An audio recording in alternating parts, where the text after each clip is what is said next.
Can technology save Sears? A CIS 2050 presentation for the online class by Hannah Ross. Some important points in this case is that Sears went from a very dominant force in the market to struggling for cash and eventually filing for bankruptcy.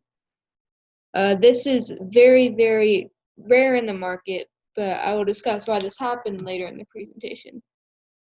It was among one of the first major retailers to change the way it sold based on shifting consumer habits. This was way before pickup at Walmart and Target. However, the main thing that was quite detrimental to Sears was that they were unable to cut down on their operating costs. This began to cost them millions and millions of dollars, and they could not seem to put together a project to help them gain the financial security that they needed. Some current IT events relating to this case. CNN has reported that Sears is in a very continuing slow decline. There are many stores progressively beginning and closing all over the country, Sears and Kmart, which is the company that it owned. I'll talk later about stores that are closing in Philadelphia this month. Some questions that the case prompted us to think about is to analyze Sears using the competitive forces and value chain models. What are Sears' strengths and what are its weaknesses? Based on looking at the value chain model, I was able to determine that Sears' technology and sales and marketing teams were very efficient and very persistent for their time. They gave the example of consumers that bought appliances, and Sears would continuously send letters if they need help or a warranty or anything like that. I do believe that the administration and management could have done better at recognizing strategies that weren't working for them rather than letting it continue ultimately, which was because of this company failing. What was the problem facing Sears? What management, organization, and technology factors contributed to this problem?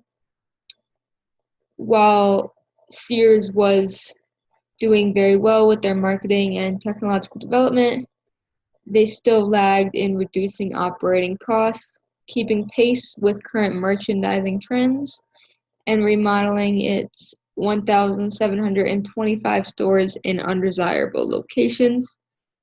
The management factors that contribute to this problem was the choice of location of its stores. If stores in an undesirable location, it will not get great revenue. Organization-wise, if the company cannot keep the structure and follow the model that it should, obviously they will not be able to keep up with current trends and reduce their costs like they need to.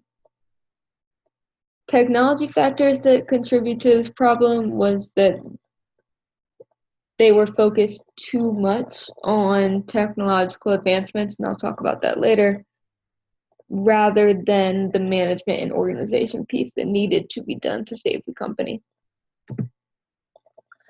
What solution did Sears select? What was the role of technology in the solution? So Sears, as I mentioned in the last slide, continued to put all their hopes into their technology. Their solution was the Shop Your Way rewards programs. This was a program in which the data analytics team at Sears would keep an eye on the shoppers and look at their patterns and put boots, working boots with other tools that a worker may need, so they would all go to one place to shop. That's an example of it. But the consumers also got something back from the Shop Your Way rewards program, so it was beneficial for everybody. The solution that Sears selected was good in retaining data. Models went from using 10% of data to 100% of data, which is a very large jump and opens Sears' eyes to look at patterns in their data.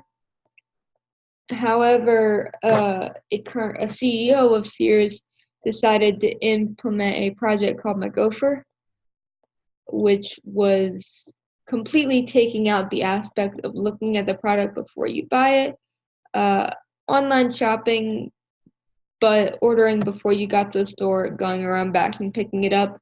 This really just resulted in days where there were more returns than sales and did not go well. Some course concepts that from this chapter that you can relate to this case study is the sustaining competitive advantages. As I mentioned countlessly during this presentation, technological advancements that Sears were making was way ahead of its time. It's something that Target and Walmart would succeed with immensely years later. But Sears was not able to succeed because of management's poor choices. Something that was also aligned is aligning IT with business objectives. If Sears utilized their management checklist, which is the strategic systems analyst, which is asking what is the structure of the industry in which the firm is located, what are the business, firm, and industry value chains for this particular firm. Have we aligned IT with our business strategy and goals? And there are multiple subcategories under that. But if they did that, I believe that their company would be in much better shape. A couple case updates that I found is that 2 Kmarts and 1 Sears in Philadelphia have closed within the past month. This really just highlights the rapid decline, and as I've been mentioning countlessly throughout this presentation, Sears filed for bankruptcy last year. They officially are on their way out of business. They've realized that their methods have not been working and they need to start over. Some questions I came up with when reading this case study is, would a program like Sears Shop Your Way Rewards be useful today? I think it would be, because it's a consented way of consumer research that benefits the customer as well. I think that analyzing shopping patterns with actual shoppers instead of numerical data is more helpful for salesmen on the floor and therefore a better profit. Also, you can try things with this control group of shoppers before you put it out in mass terms like in department stores. The other question I came up with was, if Sears strayed from implementing